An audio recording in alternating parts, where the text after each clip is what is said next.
Unmasking the Tradition, a brief history of pumpkin carving. Hey everyone, welcome back to our channel, the FAQ Factory, where we explore different topics and questions. In a recent video, we took a look at some of the fun things about the fall season, and today we're going to keep with that seasonal theme. Have you ever wondered why we carve pumpkins or dress up in costumes to go trick-or-treating? Well, many of these traditions go far back longer than you might think. The story begins with an ancient Celtic festival known as Samhain, which marked the end of the harvest season and the onset of winter. During this time, it was believed that the boundary between the living and the dead was at its thinnest. Another part of the tradition comes from the namesake of the jack-o'-lantern. It's based on a story of a man called Stingy Jack.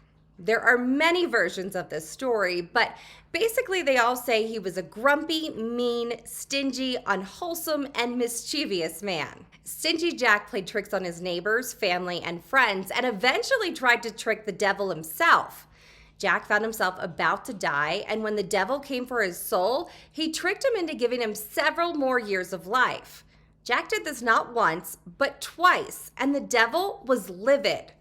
When Jack found himself dying for a third time, the devil refused to take his soul. And because of his life of cruelty, God wouldn't take him either.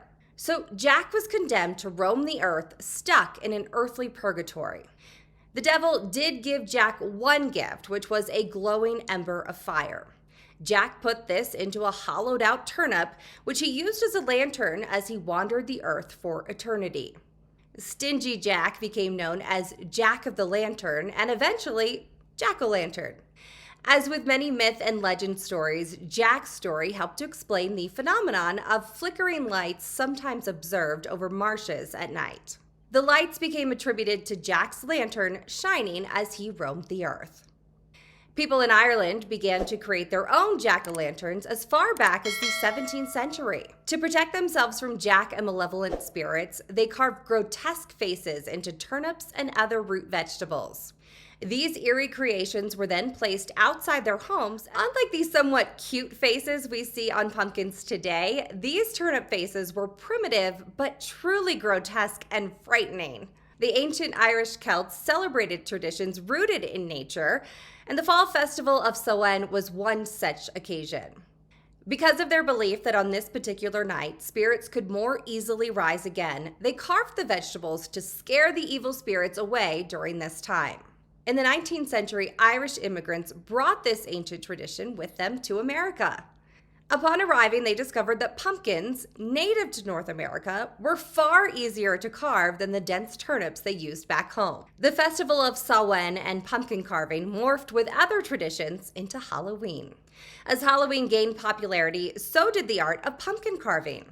From simple faces to intricate designs, enthusiasts started to push the boundaries of creativity. With the advent of specialized carving tools, artists can now fashion stunning and highly detailed pumpkin masterpieces, elevating this tradition into a true art form.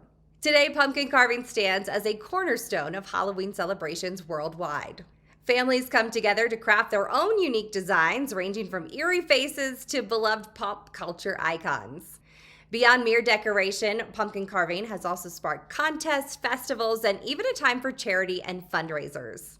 While the roots of this tradition lie in ancient Celtic beliefs, it has transcended borders and cultures. In places like Ireland, Canada, and Japan, people have embraced pumpkin carving with their own unique twists and traditions.